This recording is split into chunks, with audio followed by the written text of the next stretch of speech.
Dave Michael, and Dave Michael is really an industry blogger and analyst, and he's the creator of something called Talking Points, so I know Dave may mention that briefly. And he's also has a blog that maybe some of you have seen called Pin Drop Soup. Actually, Dave refers to himself as a self-proclaimed telecommunications contemplator. So with that, I will turn it over to Dave after first introducing our other panelists that we have available. So I'd like to introduce you to Randy Kremlicek. Randy is one of our select resellers for Digium, and Randy is the president and owner of Teledynamics Communications, which is based out of San Francisco, California. And Randy's going to tell you about some of the applications that they've integrated with Switchvox. And then up next, we have Eric Todd. And Eric Todd is the CTO of Netix USA, and they're a value-added distribution partner for Digium and a network solutions provider that carries both open source and Switchvox products. So they are doing some really neat things with Extend API, and Eric's going to go into some of those details. And lastly, we have Ken Stauffer, and Ken is the CEO of Stauffer Technologies, which is based out of Cleveland, Ohio. And Ken is going to tell you about some of the ways that he's integrated Switchvox with other CRM systems, et cetera, and talks about and goes into some of those details. And lastly, I'd like to introduce Dave Podolsky to you, and I know many of you saw his name on the sign-up for this or for the indication of this panel. And Dave, of course, is the subject matter expert for Switchvox Extend API, so we're glad to have Dave here. And he is going to, after this panel, go through how to get started using Extend API. So if any of you would like to use it in your own businesses or with your own Switchvox installations, Dave will tell you how to get started doing that. So now, without further ado, I'd like to go ahead and turn it over to Dave Michael. Thank you so much. Thank you. At Enterprise Connect conference back in March, I think it was, we had an interesting panel that surprised me. We started debating which is more open, a rich set of APIs or open source. And the consensus out of that conversation was rich APIs, which kind of set me back a little bit. How many people here would agree with that? Okay, it's not quite the right audience probably to ask that question to, but I want to ask that question again at the end of the session and see if there's any difference in opinion about that, because Switchvox is a very unique, and I study a lot of these different platforms. Switchvox is a very unique platform in that it has Extend and a rich set of APIs. And so I'm really anxious to hear what this group has to say about what they've done with it. It really sets Switchvox apart from so much of its competition. It's impressive. I'm going to change up the order a little bit because I think we have a plane to catch, right? So Ken, why don't you go ahead and start off and talk about what you've done with Extend. Thanks a lot. So, yeah, I'm Ken Stauffer from Mentor, Ohio. Does that sound okay, or is that too loud or anything? Okay, so I've got three little things that we did. None of them were really that hard to do, but I'll just walk you through the business case. And also, my email address is ken@ksac.com. If you guys want any more information about it, I'm happy to point you in the right direction. I'm not going to write your app for you, but I'll, get you the right links and things. So one customer is an auto parts. They want to, they've got maybe 25 operators, big place, and they, once you become their customer, they want whenever you call, the call that goes to me. And then, so they take your cell phone or whatever you use, and they have a little database that I made. It's just a web thing. It runs on Microsoft IIS. So they can go in there, they can put in your name, which isn't used in this case, but your caller ID and then the extension that it goes to. So now when the call comes in, that it gets transferred. If it looks in this database, which is on this Microsoft IIS server that is also doing a lot of other things in their office. It's certainly not dedicated to this. And then if it's not in the database, it keeps going, goes to the operator or wherever it went before. If it is in the database, the call just goes right to the desk that it was supposed to go to. But pretty easy to do with the Switchvox API. So another case, which I actually took this exact same thing and turned it around for somebody else that needed an application, which was an insurance guy. He wanted everybody in his office to see all the phone calls, but they wanted to know who they were. And in their area, they're in an area where they don't get a lot of caller ID. They do get caller ID for some people, but and a lot of the people that call, the caller ID says wireless caller and things like that. So he has a very, very up-to-date database that he keeps.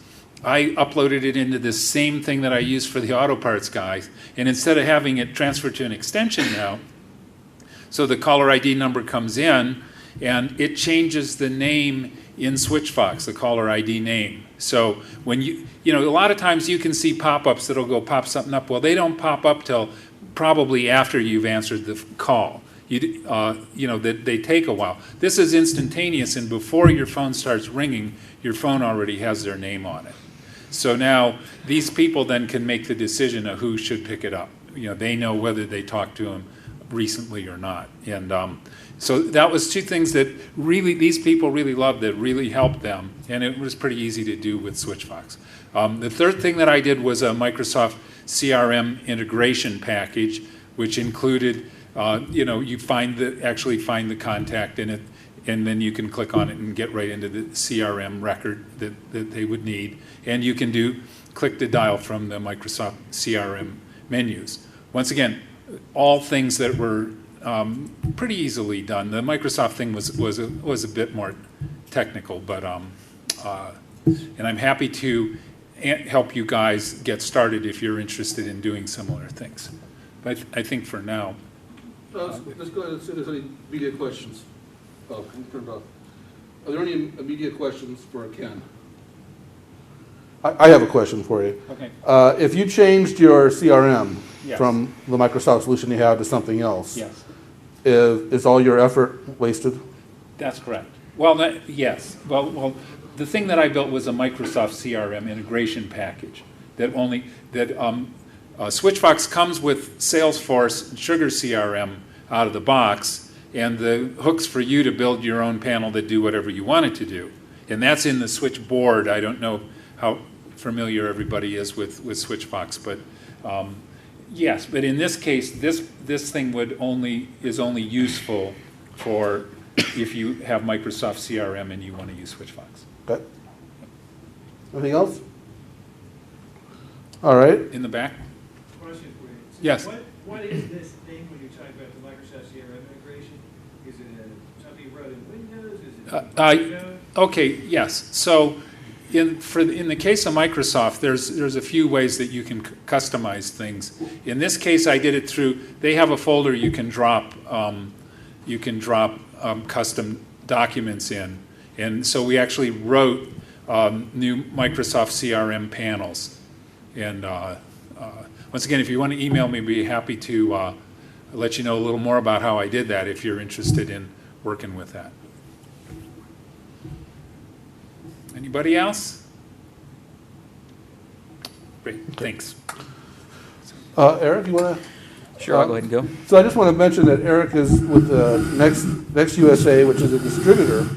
I used to work at a distributor, and distributors get extraordinary pressure to use internally everything that they sell.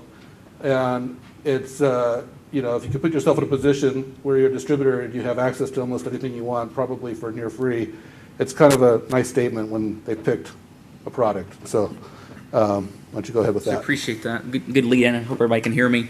So we actually do use SwitchFox in-house, and it actually applies, of course, to two of our use cases that we have. One is more so internal for our own purposes for our employees.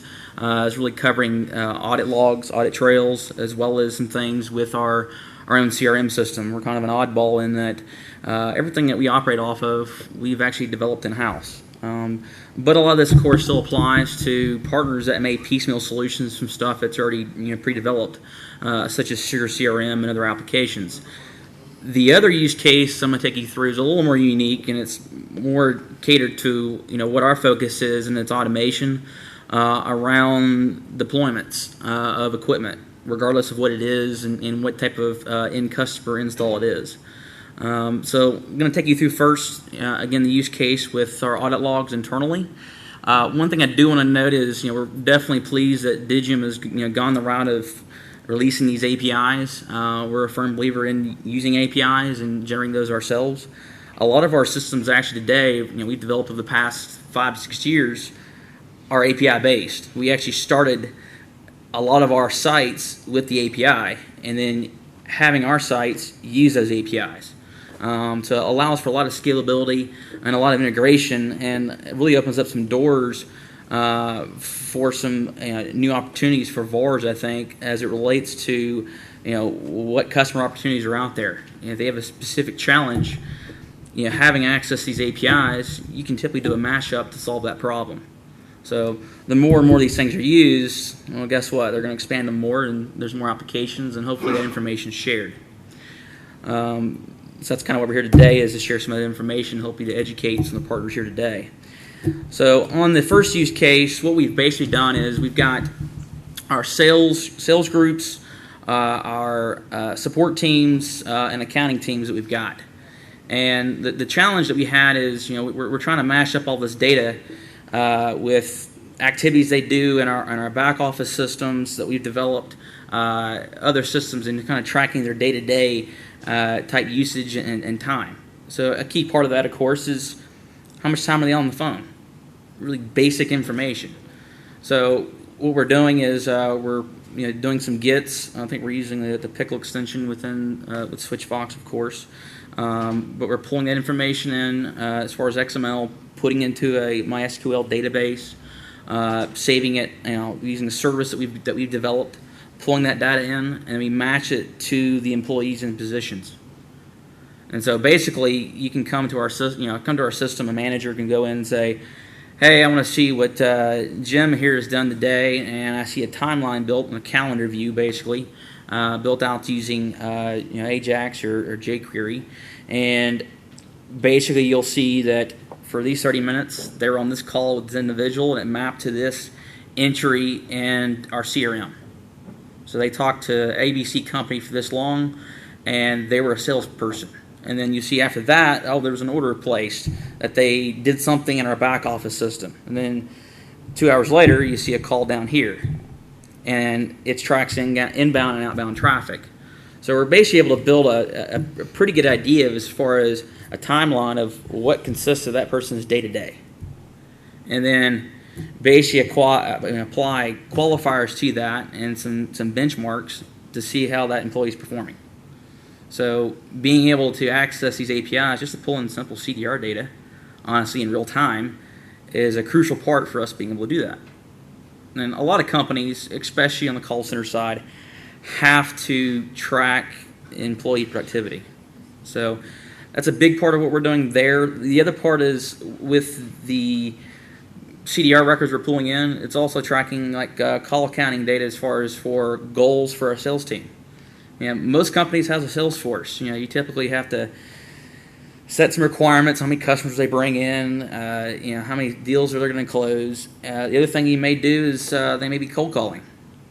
So we actually attached goals for call quotas they had to meet, and they had to meet certain qualifiers. Well, we know we want to exclude customers that we already own, and we want to exclude them leaving voicemail, so we applied a lot of different basic parameters or rules to the data we're pulling in into the SQL database, and then basically giving those sales reps credit where it's due. And made a system to track that. So, oh yes, you met your call quota goal. You're actually doing what you're supposed to do to bring in that new business. So really basic, solution, but a lot of companies at the end of the day have to do sales, and they want their employees to perform. So the last solution, again, is really more specific to us, is really around the pre-staging of SwitchFox. So just some quick background. Our organization for the past 6-7 years, we have developed applications, integrations to various back office systems, as well as basically reverse engineered the majority of our manufacturers' equipment that we distribute today. Phones, routers, switches, etc. So the natural evolution is for us to configure and do the same thing with PDX. Why not? The goal again is removing repetitive tasks from what a reseller would do, because at the end of the day, it's the same thing you hear. It's try to do as much as possible, as little as you have, as far as the amount of employees.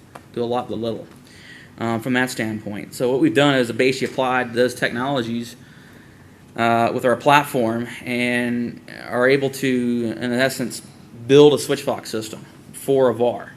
So a reseller that works with us would come to us and say, hey, I want a AA65, I want version 5 whatever, 5.1 as an example. I want a TE122 P card as far as a single T1. I want maybe 2 FXO ports on that, and I want 20 silver subscriptions, and I want a 3-year warranty on it. Okay, but I want you guys to install the cards for me. I want you to update the firmware. No, by the way, I want you to set this network IP address. I want you to set these extensions up. I want you to set these outgoing call rules. I want you to set up this access control list, this information, so I can remote into it. As an example, so going through all these things. Oh wait, I'm also partnered with a phone carrier, a SIP trunk provider like a Broad Voice or Cbion. I want you to enter those credentials in. So we've basically, what we've done is taken all the current SwitchVox APIs, applied that to our own infrastructure and our secret sauce that we have, and allow the customer base, or the reseller in this case, to pre-configure a SwitchVox system specific to their end customer before it ships. So there's obviously a lot of advantages to that. There's testing done. There's less time you have to do as far as in the field. Just the upgrades alone, from the standpoint the download and install the latest version of SwitchVox takes 2 to 3 hours in some cases. So that time's wiped out. So there's a number of benefits to that. The biggest thing, though, is yes, it's deploying a system, and it's doing this using the API, but it's also providing some baseline options to develop templates, basically. So you as a VAR can basically create profiles for your typical installation. You may have, you're working in the medical sector over here, you're working in this other sector here, retail, and they have this specific type of setup, and this one has this specific setup, and maybe using SIP trunks here and not here. Well, you can set up as many of these base templates as you want, and then kind of pick and choose from these building blocks, and then basically apply that. So a lot of that, it's saving all this information, so you can just go right to it. It's your file. You apply it, and the beauty of it is it's 100% automated. So we're physically not typing information into the system. It's literally being plugged into our systems. It says, hi, I see you, and you're ABC customer, and it's this unit for this customer, and it's this config. Okay, apply it. Oh, verify it. So that process is 100% automated. So a lot of the things that you're paying a tech to do now, have him do something else. Have him train the customer more. Maybe less time at the installation. And then you can basically layer that with the other CP involved, the routers, the switches, that kind of stuff. All that can be done the same way. So just to kind of wrap up, we're doing this through using JSON, pulling information in, as well as XML, doing some gets, and then doing some posts. We've actually written basically like VB scripts that talk to the box that pass this information down. A lot of the other stuff, of course, is behind the scenes as far as our error validation and how we manage configurations and all that to pass down. But overall, you can take the same type of methodology, and in the day, you try to want to remove repetitive tasks for not only you as an installer, but try to come up with the same kind of things for the end customer. It's really acting as a consultant to figure out, hey, what's costing them a lot of time. So I think by using APIs like what they provided, I think you can do that and usually charge more for it. So appreciate it. Sorry I took up so much time. Eric, you've obviously invested heavily into making these back-end systems that use these APIs to configure these systems for you. How nervous do you get when you hear Tristan up here talking about 5.5 and context and stuff like that? Does that... Not really. I mean, I can be nervous, I guess, but it depends on if... I believe that Digium is going to continue to develop their APIs like they have. If it's all, it's RESTful, or it's an XML-based API, I'm good.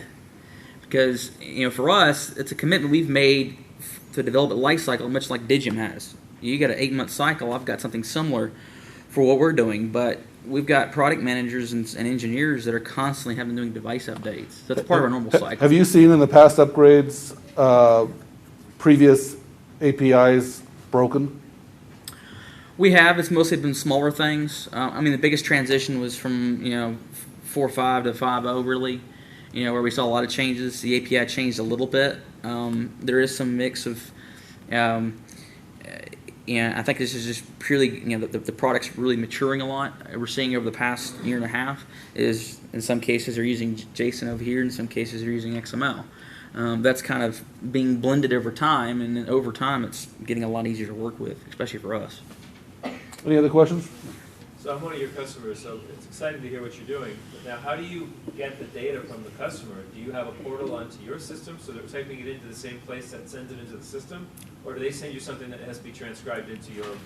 So we have a system for that. It's a template management system. It's actually called Channelware, and we're actually demoing it at the show here today. We're actually doing a SwitchFox configuration at the show, and can be done in about 3 or 4 minutes with phones. For that the day. But yeah, there's an interface you log into, and you're basically giving all these options and say, oh, I want to build a baseline configuration for an A65, a 305, a 355, and a Soho 60, okay? You can do all that and say, I want this firmware version, and then you can basically build your initial building block, which is your baseline settings, okay? Which is like, you're always going to know that you're going to use the access control list. It's going to be the same every single time. Ultimately, it's your network that you want to be able to access your customer SwitchFox system from. So you have these baseline settings defined. And then this is a permissions-based system, so you can say, hey, I want this can be modified in the order process, this can't, and this can't be seen. Right. So when you come to us and say, hey, I need all this, and you install this to it, you then select all these different profiles you've built, and then you can apply configuration on top of that. So it's multiple steps, but you do it one time, you're done, basically. Is this a service you charge for? We will. We haven't determined what price. Basically, right now, this project's recently launched. It's beta. For VARs that we're working with, we're actually doing it for free right now, to at least till the end of the year. So right now it's a free service. It's improving customer satisfaction, customer retention, and you're just a box mover, right? I mean, you're not even doing anything important. I mean, that's pretty impressive, I think. And it's going to become a revenue center for you. So that's pretty cool. Low blow. It's just a box mover. It's not a low blow because my point is that people think distribution is pretty simple. Yes. Simple business. It's not. Like I said, I used to work at a distributor. I get that, and I didn't mean to offend that. But my point is that it's a fairly simple business compared to a lot of what customers are doing with their phone systems. I mean, this isn't even a phone call. This is just back end operations, and so it's kind of interesting to see what you can do with that without even tying it to a PBX functionality. It sets them apart. It makes us more sticky to them. But it's the same thing that VARs have to do. You've got to separate yourself from everybody else. Otherwise, you go under. I mean, everybody can push a box and ship a package. I mean, that's right. Honestly, we're a systems integrator first, distributor second. I think it's a great story. Any other questions for Eric? Okay, Randy, you're up. Better be good. Oh, boy. Yeah, Angie roped me into this about an hour and a half ago, so I'm a substitute. Everything I'm going to say here I wrote on the elevator down. It's only seven stories, so give me a break. I'm also the least technical of these three gentlemen here. My name's Randy Kremlachik. I'm owner and president of Teledynamic Communications. We're based out of San Francisco. We've been a SwitchFox dealer for about 2.5 years. We have a customer, San Francisco Yellow Cab, and they've been a customer of ours for a long time. They bought a Nortel Northstar PBX. That blew up. We replaced it with a Nortel BCM. Then Nortel blew up, and we replaced it with a 3Com VCX. And then 3Com blew up. So there's a pattern here. I hope we've ended it. San Francisco Yellow Cab is the largest cab company in San Francisco by quite a measure. They do about 80,000 calls a month. And they do that with about 5 agents. So it's a very intense environment. Obviously 7/24, and their peak hours are rather odd in comparison to regular businesses. Their busiest time of the whole year is New Year's Eve. And yes, our engineers have been out at New Year's Eve to help them through some problems. Anyway, their configuration as it existed was quite a kludgy situation, not because they wanted to create a kludgy situation, but the technology they required to do that high volume of calls required us putting together various bits and pieces. So as we had put it together, we had the 3Com VCX PBX. It's a SIP-based product. We had an easy run call center. They wanted to do call recording, so we had to do a Telrex call recording solution. And then finally, several years ago, I think it was 2003, they automated a lot of their incoming call handling using a product from a company called, I believe it's Unified Dispatch, UDI.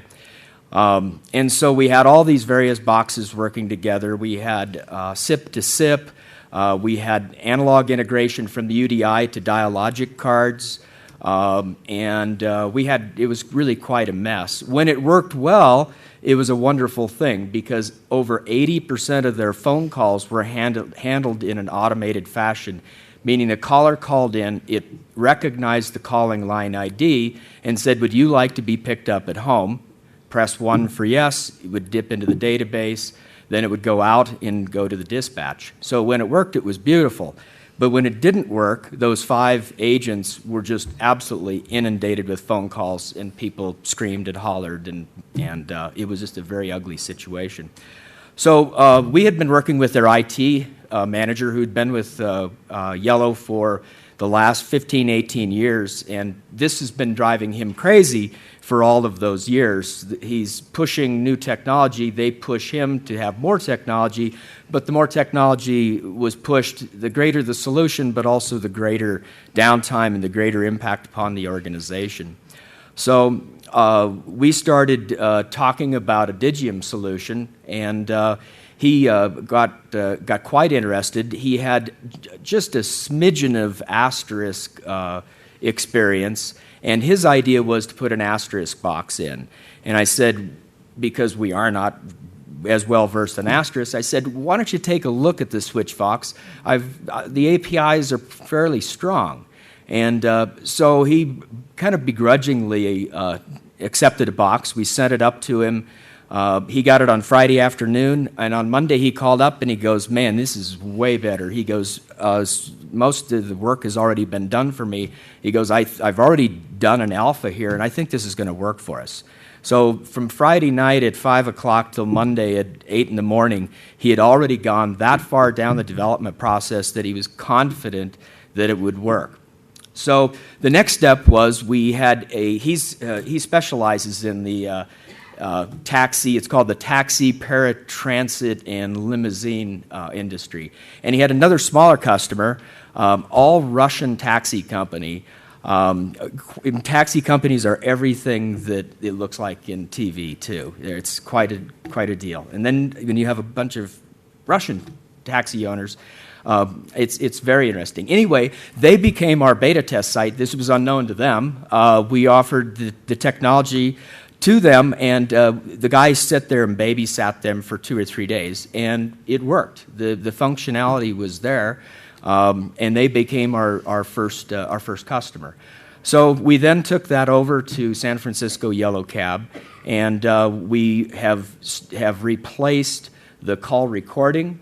We have taken the call center and moved it over to the Digium using SIP trunking, and we've taken the UDI, which does the automation, and threw that in the garbage, and we're now fully functioning on it. We are only into the second week of it, but already our track record as far as reliability is much, much improved. The thing that was the icing, and it was made the sale real easy, is the original implementation cost about $120,000, and there's 5 agents, and the entire phone system was about 40 users. That's a big chunk of money. But they could automate, and they could take 60,000 calls and automate those calls and get them, without human intervention, get a cab to pick somebody up. The problem they had, along with the reliability, was that the cost for the support plans were immense. It was about $55,000 to $60,000 for the support plans for a one-year contract with all of these. We came in, and our solution was around $25,000, and then we added on some support costs to that. We threw away 3 or 4 servers, simplified, and just all around had a better solution at a fraction of the cost. So they're jumping up and down. And in fact, to the point they're having their own trade conference this week, and they're having an open house at San Francisco Yellow Cab to show off this technology.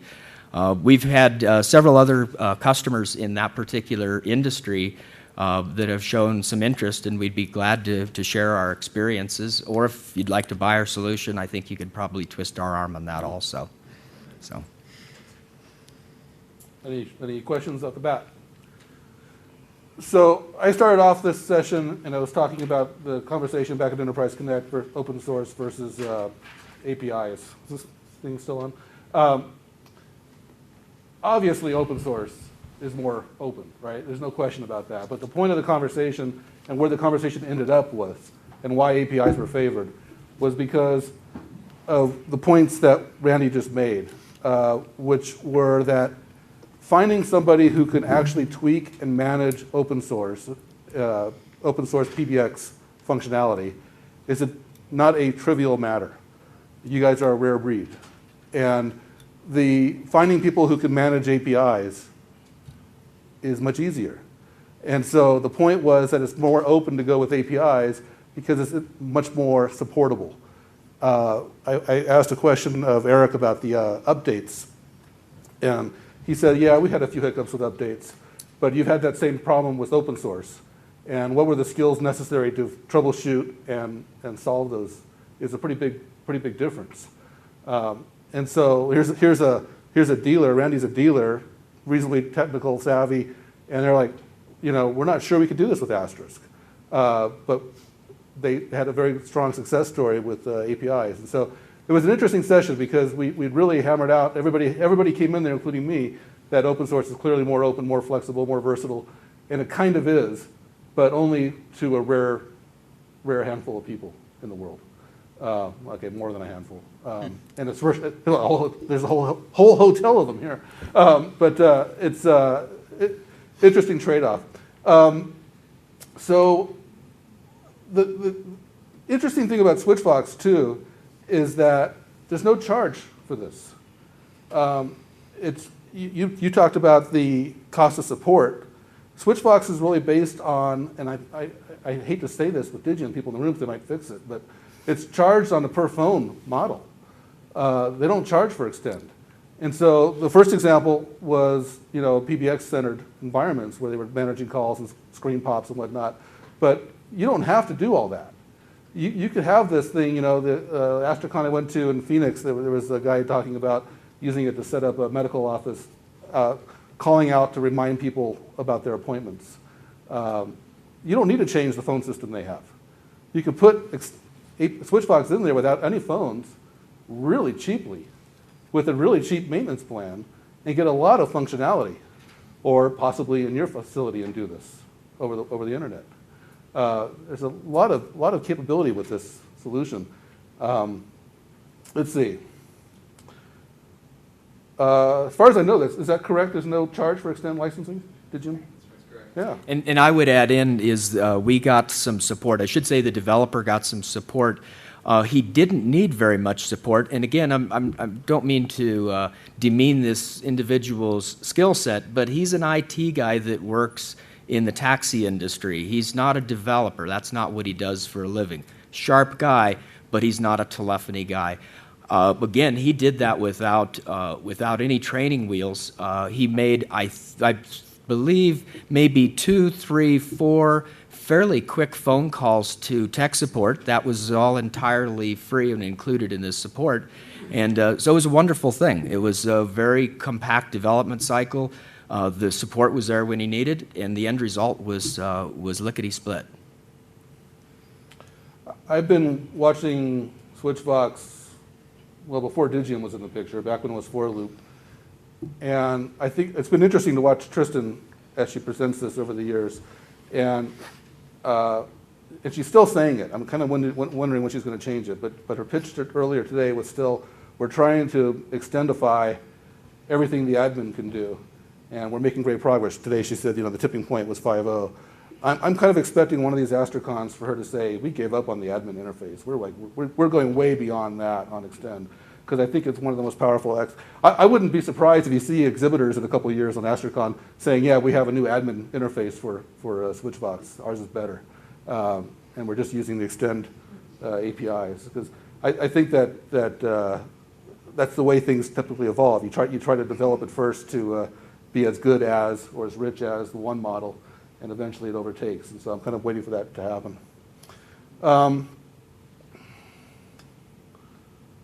Let's see. What's the risk of Extend in terms of vendor lock? I mean, Digium has such a reputation being open source, and I asked Ken earlier, but he left, about rewriting it for if he changed the CRM model.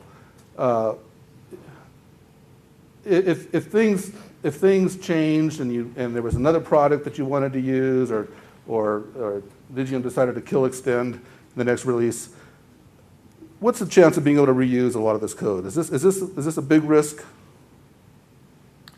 I mean, a lot of it's not, can be proprietary for us. XML is XML. I mean, a lot of the XML in the API is human readable, of course.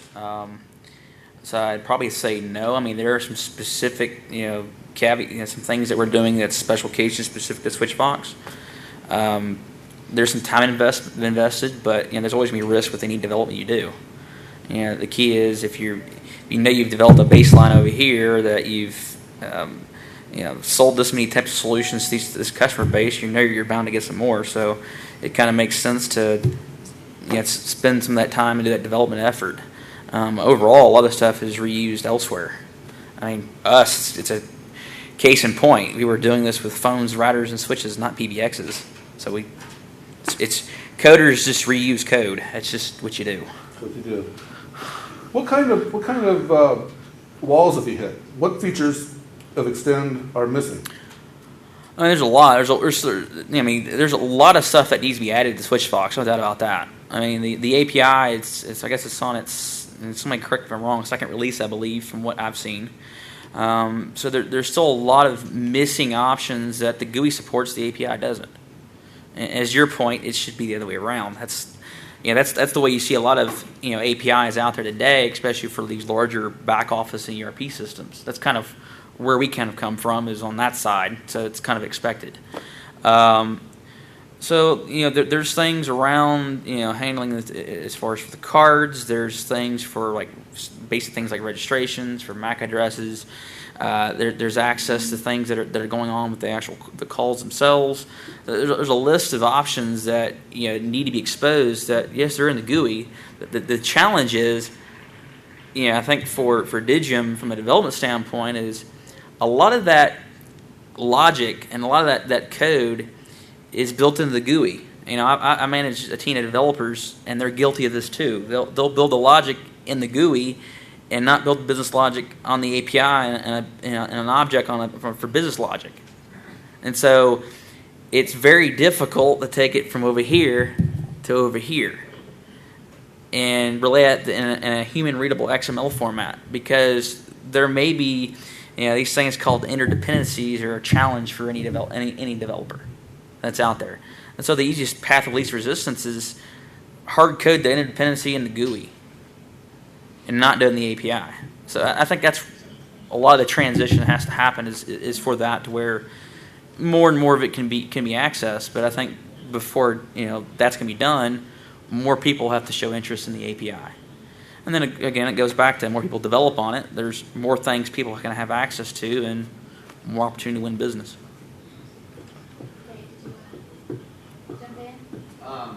To his point about being seeing more, I think that's definitely true. The slide that I have is what's the future? More APIs. It wasn't introduced that long ago, so yeah, the second version I think is fair with 5.0, but you can see as our commitment to that with 5.0, we released 177 new API calls to SwitchBox. And so that is our, we're on the same page. We just need to add more of them there, and they will be coming. It's good to hear because we're betting on it. Yeah. Is anybody in here using Extend? You have anything you want to share? My first project was custom call reports for a sales team. The sales managers weren't happy with the 50,000 foot view call reports that were coming out of SwitchBox, and so I went in to the call detail records, specifically pulled out any peer calls within the office, and then cross-referenced to outside database so that we could see which customers were being called and or which personal relationships were being called. So you effectively built a new reporting package for the call details. And, you know, from other brands, I can tell you there's a whole third-party industry around that, which, because they don't have these APIs, these interfaces.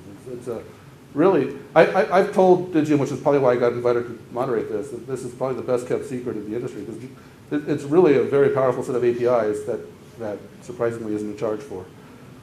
Any other stories? Well, I think we might end a little early. I'll just remind you that if you want some wit and insights, my blog is Pin Drop Soup, and it's always full of great things about telecom.